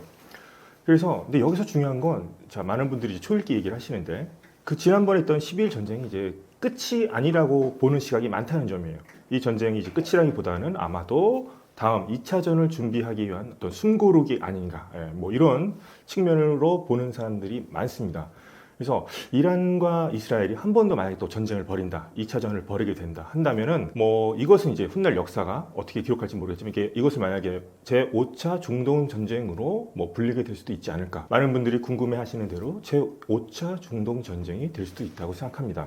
지난 이제 10일 전쟁이었죠. 10일 동안 있었던 전쟁에서 양측은 이제 메시지를 분명하게 이제 주고받은 게 있습니다. 뭐였냐면 이스라엘은 이란의 핵 개발 속도를 뭐 1년에서 2년 정도 일단 늦추는 성과를 얻은 것으로 일단 평가가 되고 있고요. 그런데 이제 불안한 건 이거죠. 완전하게 핵 능력을 제거하지는 못했다는 거예요. 그렇기 때문에 뭐 이스라엘은 조금 시간을 벌은 것 아니냐. 뭐 나름대로 있던 성과를 거두었지만 이란이라고 하는 현 국가가 존재하는 한 이스라엘의 국가 또한 큰 실존적 위협에 놓여 있다는 사실은 이제 그대로라는 상태인 점은 여전히 불안 요소로 남아 있죠. 이란은 또 10일 전쟁 많은 분들이 봤을 때는 좀 이란이 큰 타격을 입었는데 이란은 자신들이 또 지난 전쟁에서 이제 승리했다고 계속 좀 주장을 주장하고 있습니다. 그런데 이 충돌에서 좀 드러나는 사실은 이란이 생각보다 좀 약하다는 거였어요. 처음에는 막 시아파의 맹주고 뭐 군사 강국이고 해서 뭐 중동에서 엄청난 위상을 갖고 있을 거라 생각을 했는데 생각보다 허술하게 좀 이스라엘한테 밀리는 모습을 보여줬거든요. 그렇기 때문에 좀 큰 타격을 입었습니다. 그래서 이제 뭐 이스라엘에 대항하는 뭐 저항의 축이다 이런 리더도 있었고 그런 지도력에 어느 정도 좀 타격을 입었다고 이제 좀 평가가 되고 있어요. 그렇기 때문에 이러한 좀 약간 어느 정도 이제 망신을 당한 이런 측면을 자존심을 회복할 측면이 있고 지금 이란은 좀 특이한 종교국가 체제란 말이에요. 소위 이제 신정국가 체제라고 하죠. 이러한 신정 체제의 자신의 정당성을 강화하기 위해서라도 어떻게 보면 자존심 회복을 위해서라도 이스라엘과의 대결은 좀 피하기 어려운 상황이 아닌가 지금 이렇게 보고 있습니다. 그래서 이 두 나라의 갈등이 협상이나 타협으로 이렇게 해서 끝나면 좋겠는데 그렇게 끝날 수 있는 성격은 아닌 것 같아요. 그렇다면 어떻게 보면 전쟁으로 해결될 수밖에 없는 것 아니냐 뭐 그렇게 보는 측면도 있고요. 그렇기 때문에 그렇게 뭐 2차전이 일어난다고 본다면 그것은 현재 상태를 일시적인 숨고르기 상태 아니냐 그렇게 볼 수 있을 것 같습니다. 이란은 왜 국제 압박 속에서도 핵 개발을 끝까지 포기하지 않으려는 건가요? 단순한 핵무기 문제가 아닌 다른 목적이 있는 건가요? 지금 이란은 상당히 심각한 상황에 처해져 있는데도 만약에 합리적인 판단이라면은 지금 심각한 상황을 타개하기 위해서라면은 핵을 포기하면 되거든요. 핵 개발을 하는 이유 상당히 좀 복합적이고 또 전략적인 측면이 그 안에 깔려 있습니다. 이란이 계속 주장하는 건 그거예요. 자기 나라 영토 안에서 우라늄을 농축할 수 있게 해달라는 겁니다. 그리고 자유롭게 뭐 핵이라든가 원자력을 연구하고 개발하고 이렇게 뭐 평화적으로 이용하는 것은 우리 주권의 문제지 남의 나라가 상관할 문제가 아니라고 생각하는 거예요. 그런데 이렇게 자꾸 주권의 문제를 내세우는 것의 이면을 들여다보면은 실제로 이란이 원하는 건 이겁니다. 핵 무기를 실제로 개발하는 단계까지는 가지 않더라도 마음만 먹으면 결단만 내려진다면 단기간 내에 빠르면 뭐 수일에서 수주, 길다면 뭐 수개월 내에 핵무기를 자신들이 제조할 수 있는 그런 능력을 갖추는 것을 목표로 하고 있습니다. 그렇기 때문에 계속 자국 내에서 우라늄 농축을 계속 해야 된다고 주장하는 건데요. 지난번 12일 전쟁의 공격의 빌미가 됐던 것 중에 하나가 400kg가 넘는 60%가량 농축된 우라늄이 있다는 그런 의구심이 있었기 때문이었거든요. 보통 핵폭탄을 만들 때 필요한 우라늄 농축을 대략 90% 정도로 보는데 60%까지 농축한 우라늄이 있다는 것은 바로 핵무기를 만들 수 있는 그 직전까지 갔다는 것을 의미하는 것이었습니다. 그렇기 때문에 이스라엘이 어떻게 보면 선제 공격을 한 것이었죠. 그래서 그런 측면이 그다음에 핵 개발은 이란이 시아파의 맹주이고 중동 지역의 강국을 본인이 자부하고 있는데 핵 개발을 통해서 자신의 지역 패권 경쟁에서 이란의 어떤 위상을 강화하는 수단이 되기도 하는 거죠. 현재까지 중동에서 핵을 가지고 있다고 이제 추정되는 나라 실질적으로 갖고 있죠. 그 나라가 이제 이스라엘인데요. 이스라엘에 대해서 자신들이 어떻게 보면 재래식 무기가 아니라 핵으로서 전략적인 균형을 맞추겠다. 더 나아가서 자신들이 핵 무기까지 만약에 가지게 된다면 이스라엘을 압박할 수 있는 수단이 되는 거죠. 그렇게 되면은 중동 안에서도 본인들이 영향력을 행사할 수 있는 폭이 훨씬 더 넓어지게 되는 겁니다. 그리고 이란은 현재 그 미국한테 계속 그 제재를 받고 있는 상황에서 얼마 전에 이제 스냅백이 복원되면서 유엔 결의까지 통과됐습니다. 그래서 국제사회로부터 지금 경제 제재를 받고 있습니다. 엄청나게 지금 고통이 가중되고 있는 상황이죠. 그런데 오히려 지금 이런 우라늄 농축이라든가 이런 핵 개발 때문에 이런 제재를 받고 있는 것인데 역으로 오히려 지금 이러한 경제 제재를 풀기 위해서 이것을 우리가 어떤 핵 개발 능력을 협상의 잣대로 삼기 위한 어떤 수단으로도 볼 수 있다는 겁니다. 그래서 핵 농축 권리 및 어떤 이러한 그 자신들의 기술을 서방과의 협상에서 제재 해결을 경제 제재를 이끌어내기 위한 어떤 자신들의 협상 수단으로도 보고 있는 측면이 있습니다. 궁극적으로 보자면 이란이 이런 핵 능력을 자꾸 이제 보유하려고 하는 것은 1979년 이후에 이란의 이슬람 공화국 체제가 들어섰습니다. 즉 이제 신정 체제가 들어섰는데요. 체제 유지용으로 이것을 계속 핵 능력을 유지하려고 한다고 볼 수 있겠습니다. 미국과 이스라엘이 자신을 군사적으로 공격하거나 제재를 통해서 자신의 체제를 전복하려고 한다는 좀 생각도 가지고 있습니다. 그러면 이것을 막을 수 있는 가장 효과적인 수단이 뭐냐? 그것을 바로 이제 핵 능력에 있다고 보는 것이죠. 핵 능력을 가지고 있기 때문에 서방의 압박으로부터 아주 힘든 상황에 놓여 있지만 그래도 체제를 유지하고 있는 약간 좀 안 좋은 사례가 하나 있죠. 그게 바로 북한이거든요. 북한의 사례가 이란에게 좀 잘못된 신호를 주고 있는 것 같습니다. 그래서 이란은 핵 능력을 우리가 보유함으로써 현재 그 종교국가 체제의 생존을 보장받을 수 있다고 판단하고 있고, 그래서 북한의 사례를 통해서 이란은 자신들이 체제를 유지할 수 있는 가장 확실한 수단이 핵 능력이라고 지금 생각을 하고 있는 겁니다. 그래서 이란의 핵 보유는 하여튼 이와 같이 여러 측면에서 찾을 수 있겠다. 그렇게 볼 수 있겠습니다. 미국, 이스라엘, 이란이 모두 물러서지 않는 상황에서 전면전으로 넘어가는 결정적 계기는 어떤 순간에 발생한다고 보시나요? 가장 뭐라고 해도 이제 가장 큰 중요한 건 핵 문제 같습니다. 미국과도 지금 핵 문제가 현재 협상을 하다가 지금 중단된 상태인데요. 가장 아마도 결정적 계기에 도화선이 된다면 핵이라고 봅니다. 특히나 이스라엘은 이란의 핵을 자국의 실존적 위협으로 생각하고 있습니다. 근데 만약에 그러한 이란이 만약에 핵 무기를 만들 수 있는 단계까지 도달했다 싶으면은 이것은 정말 결정적 대결이 될 겁니다.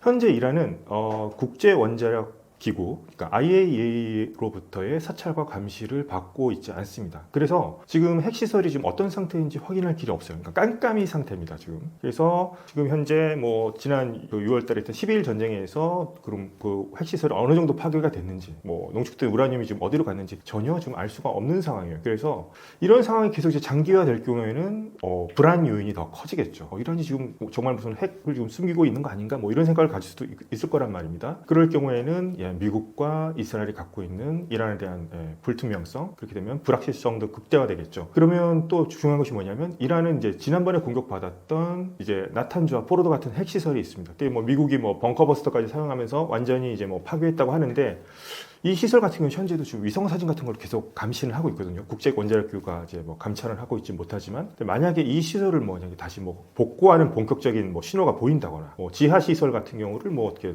더 확장하는 정황이 포착될 경우도 역시나 이것은 핵무기를 만들려는 것 아니냐 그런 정황으로 판단이 될 경우에 뭐 60% 농축 넘어서 90% 가는 거 아니냐 뭐 이렇게 신호로 볼 수 있을 거고요. 그러면은 이스라엘이 지난번과 같이 먼저 선제적으로 이란이 어떤 핵 능력을 더 높이기 전에 먼저 타격을 할 수도 있을 것 같습니다. 그리고 이제 핵 문제뿐만 아니라 또 지금 이제 문제가 되고 있는 중 하나가 이제 탄도미사일입니다. 이란이 탄도미사일 지금 생산 능력을 좀 강화하고 있는 추세거든요. 생산량을 좀 계속 늘리고 있는 추세입니다. 뭐 탄도미사일, 드론 이런 것들이 그 핵심 변수가 될 수 있을 것 같아요. 지난 6월에 있었던 12일 전쟁에서도 대체적으로 이제 이스라엘이 제공권을 완전히 장악한 상태에서 이란에 심각한 타격을 줬는데 이스라엘도 타격을 좀 입었거든요. 이스라엘에게 큰 타격을 줬던 수단 중에 하나가 바로 탄도미사일이었습니다. 전쟁 후반기 가면 이란의 탄도미사일에 이스라엘도 약간 고전하는 모습을 보였거든요. 근데 지금 그 탄도미사일 같은 경우를 지금 이란이 지금 계속해서 생산을 좀 확장하는 그런 모습을 보이고 있습니다. 만약에 이 탄도미사일 발사대가 이동하면서 이스라엘과 가까운 지역으로 이동하거나 만약에 뭐 핵탄두가 만약에 뭐 비밀리에 개발했는데 이것을 뭐 탄도미사일까지 결합을 한다면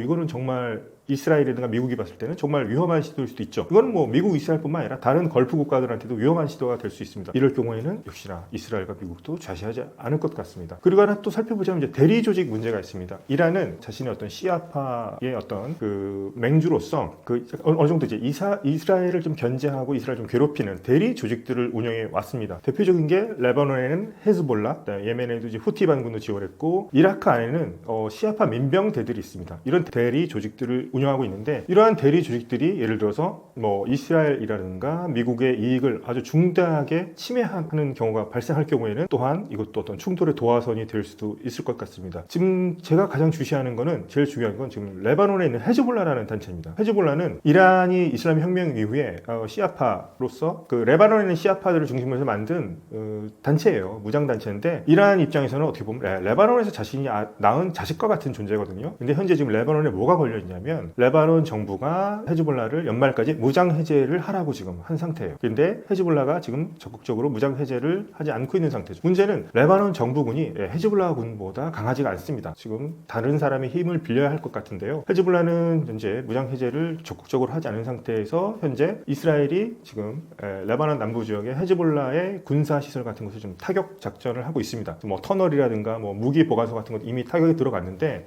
연말까지 만약에 무장 해제를 하지 않는 것이 확실해진다 싶으면 이스라엘이 레바논에 개입할 수 있는 또 명분을 주게 되는 것이죠. 이렇게 될 경우에 이스라엘이 헤즈볼라를 공격할 수도 있을 겁니다. 더 전면적으로. 그러면 말씀드렸다시피 헤즈볼라는 이란이 낳은 자식과 같은 존재예요. 레바논에. 헤즈볼라를 건드릴 경우에 뭐 이란이 과연 그럼 가만히 보고만 있을 것인가? 아니면 우리 내 가장 아끼는 대리 조직을 건드린 이스라엘에 대해서 또 공격을 들어갈 것인가? 그래서 대리 조직의 어떤 활동 여부, 특히나 레바논 같은 경우에는 헤즈볼라의 무장 해제 여부가 상당히 큰 관건이 될 수도 있을 것 같습니다. 그래서 이란과 이스라엘 상황을 앞으로 어떻게든가 두고 볼 때 레바논에서 지금 헤즈볼라가 지금 어떤 상황에 처해 있는가 이것도 관찰할 필요가 있을 것 같습니다. 그래서 만약에 지금 헤즈볼라 얘기했지만 이런 대리 조직들이 중동 지역에 또 미군 기지들이 있고 거기 많은 미군이 주둔하고 있는데 이런 군 자산 같은 것들을 또 대리 조직들이 이렇게 잘못 건드린다거나 할 경우에 미국이 또 개입까지도 할 수 있겠죠. 그래서 상당히 지금 조마조마한 상태 같습니다. 살얼음판을 걷는 그런 기분이고요. 그럴 경우에 지금 말씀드렸듯이 여러 요인들이 만약에 폭발할 경우에는 전면적으로 비화될 가능성이 저는 매우 높다고 생각합니다. 가자 휴전이 사실상 막힌 이유는 하마스 무장 해제 문제인가요? 아니면 이스라엘의 정치적 계산 때문이었나요?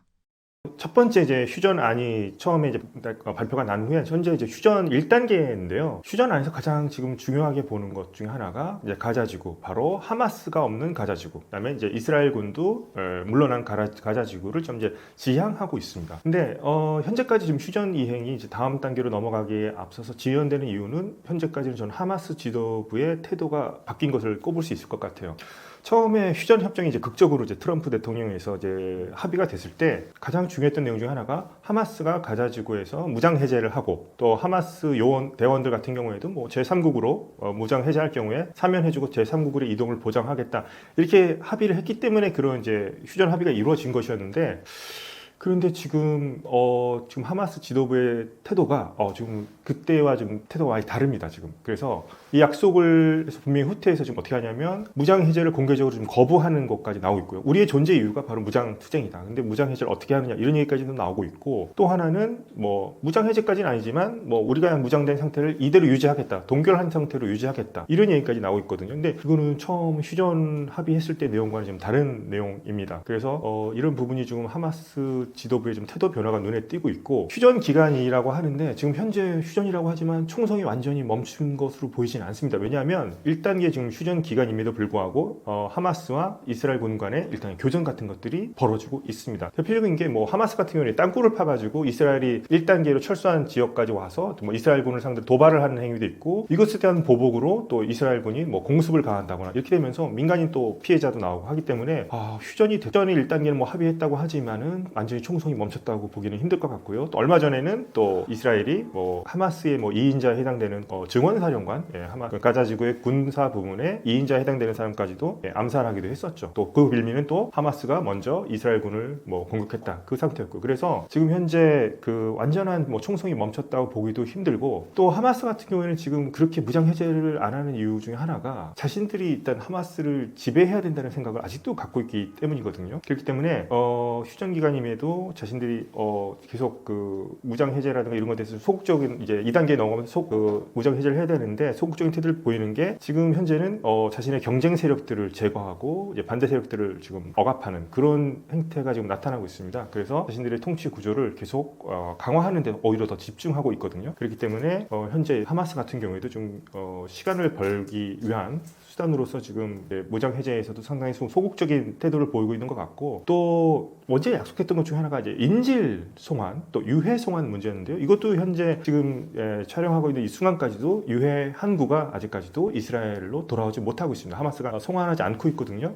그래서 뭐 못하고 있는 것이 안 하고 있는 것인지 모르겠지만 분명한 것은 뭐 어떻게 이렇게 해서 시간을 벌기를 통해서 하마스는 현재 자신들이 지금 장악하고 있는 가자지구 지역에 대한 지배권을 좀 강화하고는 있다는 점입니다. 물론 이스라엘 역시 휴전한 이행에 대해서 완벽하게 뭐 잘하고 있다고 볼 수 없죠. 뭐 소극적이고 상당히 뭐 그런 점 때문에 뭐 비판에서 자유로울 수는 없습니다. 이를테면 휴전 합의문 같은 경우는 이제 뭐 최종 단계에서는 팔레스타인 자치 얘기도 나오고 있고요. 뭐 팔레스타인이 준비가 된다면 국가 수립까지도 명시는 아니지만 암시하는 부분이 있거든요. 근데 이것에 대해서 현재 네타냐후 정부는 팔레스타인 국가, 뭐 가자지구 여기에 대해서 포기할 생각이 없어 보입니다. 여기까지는 상당히 좀 반발하고 있는 상태고요. 그래서 가자지구의 정치적 미래에 대해서 어떻게 할 것인가에 대한 또 그런 비전도 이스라엘 쪽에서 제시를 해야 되는데 그런 것을 전혀 제시하지 않고 있습니다. 국제사회가 납득할 만한 비전을 제시해야 되겠죠.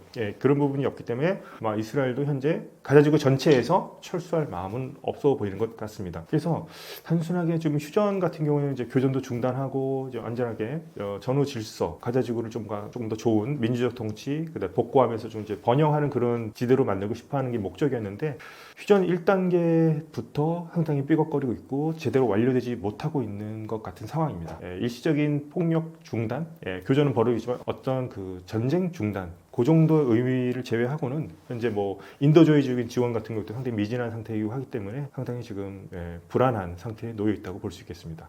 최근 중동에서 이란보다 이스라엘이 더 불안 요소로 지목되는 분위기가 나타나는데 이 흐름이 실제로 중동 질서를 바꾸고 있다고 보시나요?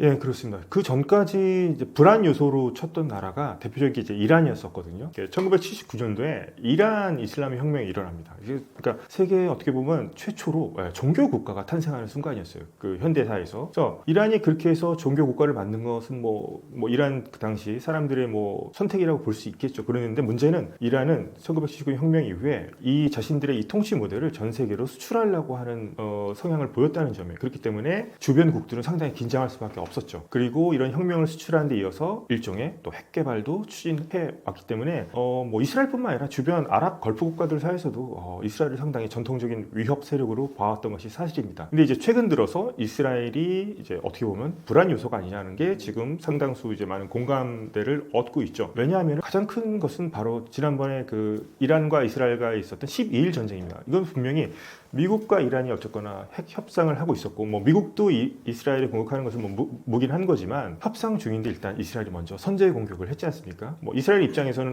이란이 핵을 가지면 우리는 끝나기 때문에 어쩔 수가 없었다. 뭐 이런 뭐 논리가 있지만 선제 공격으로 10일 전쟁이 시작됐다는 것 때문에 이스라엘에 대한 신뢰가 깨진 것 아닌가 이렇게 볼 수도 있을 것 같고요. 이렇게 할 경우에 분쟁을 확산시키는 것이 이제 뭐 이란이 아니라 이스라엘이 아니냐 이렇게 볼 수 있을 것 같고 이보다도 훨씬 더 많은 사람들에게 실망을 안겨주고 중동 내에 어떤 신뢰를 깨트린 사건이 지난 9월 달에 이스라엘이 카타르 도하를 공격한 사건이 있었습니다. 이게 뭐였냐면 카타르는 전통적으로 친하마스 국가예요. 그래서 하마스 지도부들이 현재 카타르 도하에서 이제 머물고 있었고 근데 그때 이제 카타르 도하에서 카타르 하마스 정치국 지도부들이 무슨 얘기를 하고 있었냐면 트럼프가 휴전안을 그때 제시를 했었습니다. 그래서 한번 생각해 보라고 하면서 사람들이 카타르 도하에 모여서 이제 하마스 정치국 지도자들이 거기서 이것을 고민하고 있었는데 그 네타냐후 이스라엘 정부가 갑자기 카타르 도하를 공격한 사건이 벌어진 거죠. 상당히 그 외교적으로 민감한 시점이었고 일단 뭐 친하마스 국가이든지 뭐 반하마스 국가이든 어쨌든 간에 카타르는 이스라엘 하마스 전쟁에서의 중재국이었단 말입니다. 또 친미 국가이기도 했었고 근데 휴전 협상을 중재하는 중재 국가의 수도를 한복판을 공격했다는 점 이것은 상당히 이유가 어찌됐든 간에 상당히 좀 바람직하지 못한 행동이었죠. 그렇기 때문에 이러한 공습 자체가 많은 사람들로 하여금 이스라엘이 중재국에 대한 공격도 하고 일종의 외교적으로도 일종의 룰이라든가 규범 같은 게 있는 건데 룰까지도 지키지 않는 거 아니냐 뭐 이런 얘기까지 하면서 급속도로 중동 내에서 신뢰를 잃기 시작했죠. 그래서 예전까지만 해도 많은 이제 뭐 이스라엘의 우호적인 국가들도 이스라엘은 작은 나라고 중동에서 현상을 유지하기 위해서 방어적인 그런 국가야 뭐 이런 인식이 있었는데 이렇게 막 선제 공격도 하고 특히나 중재국을 공격하는 그런 일종의 오류를 범했죠. 이걸 보면서 사람들이 이스라엘이 이제 결코 이제 방어적 현상 유지를 추구하는 행위자가 아니라 이거 중동 지역의 질서를 바꾸려는 행위자 아니야? 너무나 공격적인 것 아니야? 뭐 이렇게 판단하는 사람들이 이제 늘기 시작했고요. 그렇기 때문에 불안 요소로 보고 있는 사람들이 많이 늘어나고 있습니다. 이렇게 함으로써 지금 이스라엘에 대한 부정적인 인식이 지금 늘어나고 있습니다. 중동 내에서도. 그래서 하나 재밌는 거는 이렇게 될 경우에 중동 지역 내에서 서로 간에 그 경쟁 국가들이 있거든요. 이런 국가들까지도 과연 손을 잡을 수 있을 것인가? 한번 생각해 볼 수도 있을 것 같아요. 사우디아라비아도 정통적인 강호 중에 하나죠. 그다음에 튀르키예도 있고요. 근데 그다음에 이란 이런 나라들 공통적으로 서로 손을 잡기가 힘든 나라들이에요. 경쟁 의식이 있기 때문에. 그런데 자 이스라엘이 이렇게 문제를 일으킨다고 판단했을 경우에 이스라엘을 위협 요소로 간주했을 경우에 그러면 이스라엘을 견제하기 위해서 이 세 나라들이 어떻게 대응할 것인지도 한번 주시해 볼 필요가 있을 것 같습니다. 그래서 세 나라의 입장이 완전히 다르지만 이스라엘의 어떤 예측 불가능한 어떤 행보 이런 것을 봤을 때 과연 이 세 국가들이 과연 어떻게 행동하는지 과연 공동 전선까지도 만들 수 있을지 이런 것도 한번 지켜보면은 좀 흥미있는 대목이 아닐까 이렇게 생각이 됩니다. 그래서 최근에 하여튼 이스라엘을 위협 요소로 보고 있는 시각이 중동과 전 세계적으로 늘고 있다. 이렇게 말씀드릴 수 있을 것 같습니다. 만약 중동 전쟁이 확대된다면 한국이 가장 먼저 체감하게 될 영향은 무엇이라고 보시나요? 이거는 정말 확대된다는 건 이거는 정말 상상하기도 무서운 일입니다. 왜냐하면 중동에서 전쟁이 발발하거나 확전이 될 경우에는 한국 경제는 정말 치명타를 맞는다고 볼 수밖에 없습니다. 왜냐하면 우리나라는 원유 수입이 60%, 70%가 중동에서 나고 있어요. 그러니까 우리가 아는 페르시아만 걸프 국가들에서 그 석유들을 많이 수입하고 있고 이런 건 우리가 이미 한번 겪어본 적이 있어요. 1970년대 두 차례 석유 파동이 있었습니다. 그때 우리나라 경제가 상당히 어려움을 겪은 적이 있었죠. 그리고 중동에서 60%, 70%까지 석유를 수입을 하고 있고 또 이 유조선들이 들어올 때 이란의 앞바다 바로 호르무즈 해협을 통과해야 됩니다. 그런데 여기는 이제 전 세계 원유 수용량 20% 차지하고 우리나라 같은 경우는 뭐 70% 이상인 거죠. 만약에 이란과 미국, 이란과 이스라엘이 충돌을 하게 된다. 만약에 이럴 경우에 이란이 정 안 될 경우에 보복 차원에서 다른 아랍의 걸프 국가들의 뭐 유전 석유 시설을 공격한다든가 그럼 유가 폭등하겠죠. 그리고 유조선들이 못 다니도록 호르무즈 해협을 봉쇄해야 한다. 이런 일은 전례가 없었는데 만약 최악의 사태까지 갈 경우에 해협을 봉쇄한다. 그러면 우리나라는 원유 수입이 막히게 되는 거죠. 그럴 경우에는 우리나라의 뭐 원유 수입이 중단된 거나 급감할 경우에는 우리나라는 석유 한 방울 나지 않는 나라로서 수출을 해야 먹고 사는 나라인데 에너지 부족, 그다음에 물류비가 급등하게 되겠죠. 다른 곳으로 이제 석유를 수입해야 되니까 이럴 경우에는 우리나라 경제, 생산 시설, 뭐 생산 활동에 심각한 타격을 입게 될 거고요. 경제가 올스톱되는 최악의 상황을 맞을 수도 있을 것 같습니다. 이렇게 될 경우에는 뭐 물가도 엄청나게 치솟겠죠. 그러면 이거는 뭐 국가 전체의 위기로 이어질 가능성이 매우 높다고 생각이 되고요. 그리고 만약에 이렇게 전쟁이 터진다 이럴 경우에는 국제 금융시장도 요동을 치겠죠. 그럴 경우에는 뭐 기존의 자신들이 가지고 있는 화폐보다는 뭐 금이라든가 달러 같은 것들 이런 같은 것들을 보유하려는 심리가 강해질 겁니다. 그럴 경우에 최근 이제 우리나라도 환율이 많이 올랐는데 이렇게 될 경우에 환율이 더 급등할 수도 있을 것 같기도 하고요. 그러면 외국인들이 뭐 투자 자금이 유출이 된다거나 그럴 경우에는 국내 금융시장도 상당히 불안해질 수 있을 것 같기도 합니다. 그리고 전쟁이 이제 뭐 딱 정해놓고서 뭐 이렇게 뭐 페르시아만을 그쪽으로 해서 걸프 지역에서만 일어난다는 또 보장이 없죠. 홍해에서도 일어날 수도 있고요. 뭐 아라비아에 넘어서 뭐 인도양까지 이렇게 확산이 된다면 그러면은 물류 비용 전 세계적으로 다른 곳으로서 이제 시각을 돌려서 물류를 우리가 조달을 해야 될 텐데 거기까지도 전 세계의 불안이 확장된다면 우리나라는 경제는 그야말로 큰 위기에 처할 수밖에 없고 국가 생존의 위기까지 몰릴 수도 있을 것 같습니다. 그렇기 때문에 중동 지역의 평화 안정은 결코 먼 지역의 문제가 아니고요. 우리의 생존의 문제고 우리가 닥친 우리의 문제입니다. 그렇기 때문에 직접적인 생존 문제라고 생각하시면 될 것 같습니다. 안녕하세요. 고려대학교 아세안문제연구원 중동이슬람센터 연구위원 김덕일입니다. 저는 강의도 하지만 뭐 저자 또 역자로서 활동하고 있고요. 제 책으로는 거꾸로 가는 새로운 튀르키예, 그다음에 역서로 우리가 몰랐던 혁명의 세계사라는 책이 있습니다. 그리고 그 성일광의 헬로우메나라는 유튜브 채널에서 매일 게스트로 활동하고 있습니다. 그래서 앞으로도 많은 관심 가져주시고요. 중동은 결코 먼 곳이 아니고 우리와 직접적으로 연결되어 있는 곳입니다. 앞으로도 많은 관심 부탁드리겠습니다.